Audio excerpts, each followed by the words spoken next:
Hello नमस्कार, कसे आहात सर्वजण. सर्वांना सर्वप्रथम श्री स्वामी समर्थ आणि ओम नमः शिवाय. आजचा दिवस तुम्हाला खूप छान आनंदाचा व आरोग्यदायी जावो. तर कसे आहात सर्वजण, सर्वांना शुभ सकाळ. तर हे बघा, हा जो फॅन आहे तुम्हाला खूप दिवसापासून दाखवत होते, चेंज करायचा आहे पण चेंज नाही केलेला आहे. साहेबांनी बघा किती छान क्लीन केलेला आहे. आणि आश्चर्य ह्या गोष्टीच आहे की ती कधीही कुठली गोष्ट म्हणजे मनावर घेत नाहीत किंवा स्वच्छ करायचं तर लांबच सोडा. तर त्यांनीही म्हणजे स्वतःहून घरी म्हणजे त्यांची सुट्टी होती तर स्वतःहून हा क्लीन केलेला आहे.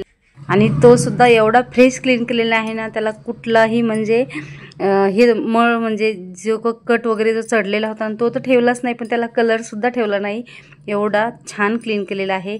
असो, हे बघा दारीचे जे झाडं आहेत ना त्याची अवस्था काय झालेली आहे. आज खरं देव पावला म्हणावं लागेल. साहेबांनी मला भाजी चिरून दिली आज बघा. येते का चिरता? हां चिरावं लागेल ना. येते का म्हणजे कशी चिरावं लागेल म्हणजे उसनं कसं काय बोलायला लागलं म्हणजे करावं तर लागेलच ना. घ्यायचं लागेलच ना. का पण आपली जमते चिरायला. हा एक नंबर. उद्या कशी चिरली ही बघा अशी याला भरी भरी हे कोण काढे खाली हे का इथे साईडचे काढावं लागतं ना, नाही तर चरचर लागत नाड्याला. नारळचं कोण म्हणलं असं मी म्हणतो. मला 25-30 कळ्या आल्या होत्या झाडाला. एवढं छान वाटलं होतं ना त्या कळ्या बघून.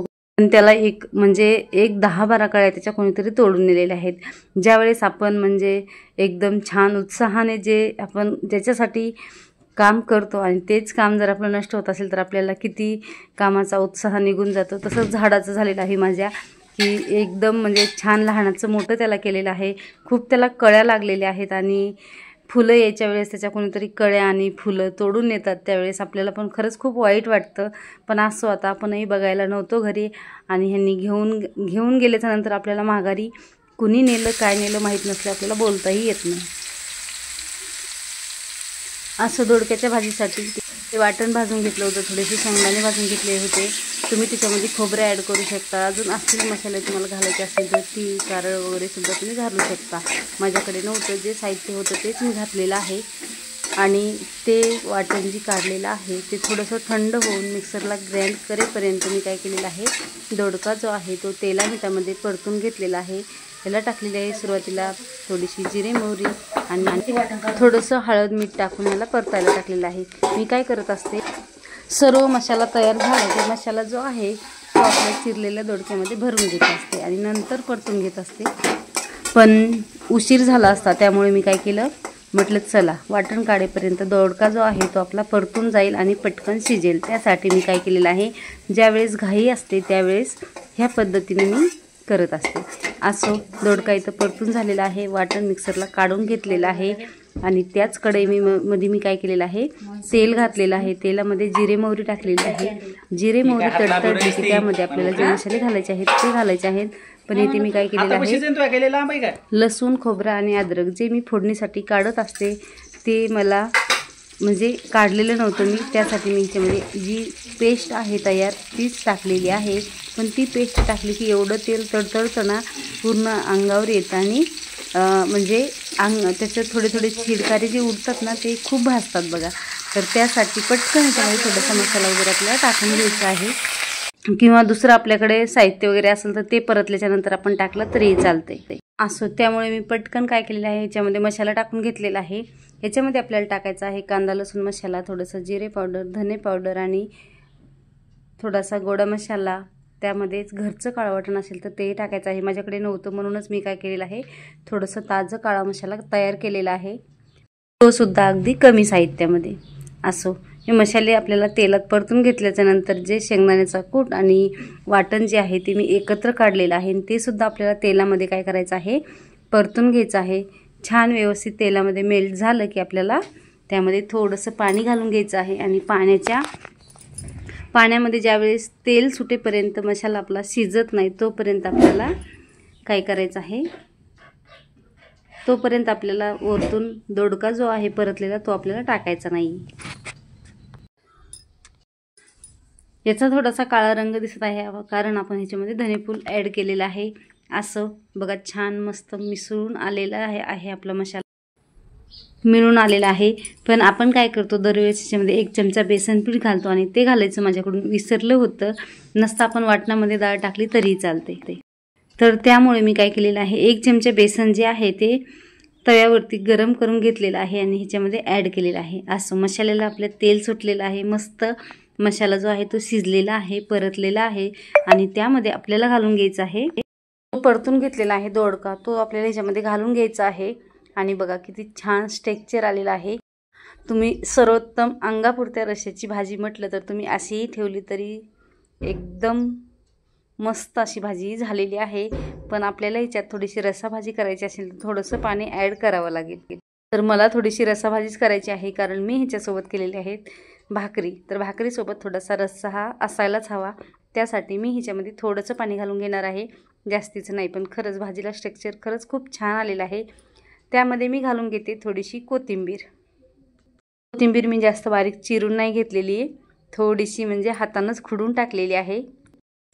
तर चला इथे थोडंसं जे आपण मिक्सरचं भांडं, थोडंसं दोडका काढून घेतलेली थाटी, हे सर्व धुवून थोडंसं पाणी ह्याच्यामध्ये मी घालून घेतलेलं आहे.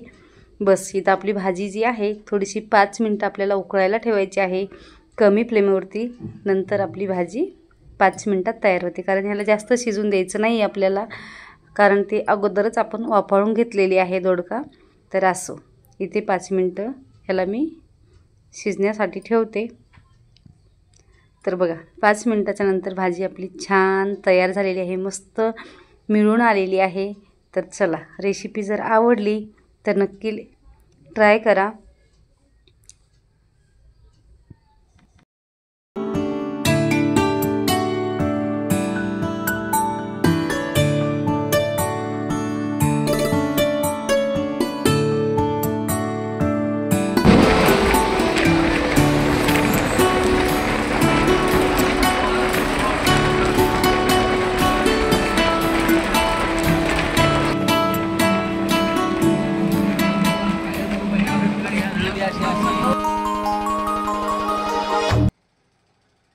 जो ब्लॉग आहे तो तुम्हाला थोडासा संध्याकाळचा आणि थोडासा गावी गेलेला शेअर करत आहे.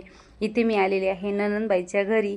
तर बघा स्वयंपाक वगैरे इथं चालू आहे आणि आई पप्पासुद्धा तिथं आलेले आहेत. त्यांना जेवायला उशीर झाला होता, त्यांनी म्हणजे मी आलेली इकडे कळाली की त्यांनी पण तिकडून आलेले होते. तर असो इथं स्वयंपाक वगैरे मी केलेला आहे आणि हा आहे आमचा छोटा भाचा आणि इथे ताई आहेत ह्या आमच्या बसलेल्या, त्यांच्या हाताला स्लाईन वगैरे लावलेली आहे. तर त्यांची तब्येत बिघडली होती म्हणून आम्ही अचानक गावी आलो होतो. तर असो ह्या ताई आहेत त्यांना बोलायला आलेल्या. तर इथे मी स्वयंपाक वगैरे करत करत आईला जेवायला वाढायला सांगितलेलं आहे आणि मी चपात्या करत आहे. सो इथं बाहेरचं जे वातावरण आहे ते बघा किती नॅचरल आहे. सगळी झाडं वगैरे जवळ आहेत पण तितकंच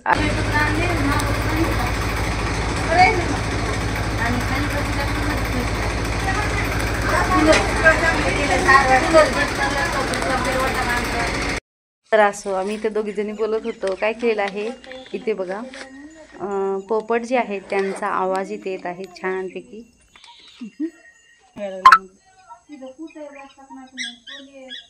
हॅलो नमस्कार, कसे आहात सर्वजण. सर्वांना सर्वप्रथम श्री स्वामी समर्थ आणि ओम नमः शिवाय. आणि तोंड धुतलंय मी आता.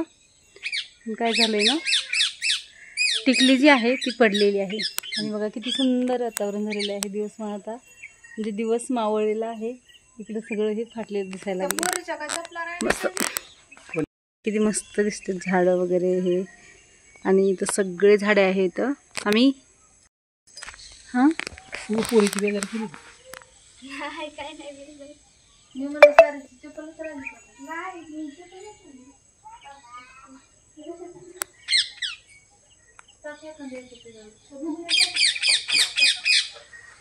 दुसरं कुठे गेला कसं छान वाटतं ह्या टायमाला पक्ष्यांचा आवाज ऐकायला. पण ते कसं हे दिसत. तर असं इथं छान पोपटांचा आवाज वगैरे येत होता म्हणून थोडेसे हे कॅप्चर केलेले आहेत मी याच्यामध्ये. तर चला असा थोडेसा दोन्ही मिक्स करून तुम्हाला ब्लॉग शेअर करत आहे. व्हिडिओ जर आवडला तर नक्की लाईक शेअर आणि सबस्क्राईब करा. तर चला पुन्हा भेटूया अशाच एका नवीन व्हिडिओमध्ये. तोपर्यंत सर्वांना श्री स्वामी समर्थ आणि ओम नमः शिवाय.